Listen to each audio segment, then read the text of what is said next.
உனக்கு மன அமைதி வேண்டுமானால் யாருடைய குறையையும் காணாதே, உன் குறைகளையே பார் என்ற அன்னை சாரதா தேவியின் இந்த ஒரு வாக்கியம் போதும் அவரின் மகத்துவத்தை நாம் புரிந்து கொள்வதற்கு.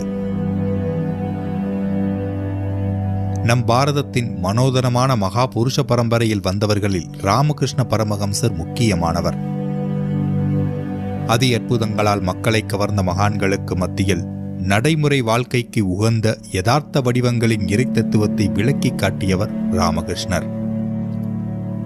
அவருடைய இந்த பெருமைக்கு முக்கிய காரணமாக விளங்கியவர் அவரின் வாழ்க்கை துணைவியான அன்னை சாரதா தேவி என்றால் மிகையாகாது. அன்னை சாரதையின் வயிற்றிலிருந்து யாரும் பிறக்கவில்லை என்றாலும் இன்றைக்கும் பல கோடி அன்பர்களுக்கு அவர்தான் தாய். சந்நியாசி என்றாலே அவர் திருமணம் செய்யக்கூடாது, செய்து கொள்ள முடியாது என்ற சித்தாந்தத்தை உடைத்தெறிந்து ஆன்மீகம் நாம் வாழும் வாழ்க்கை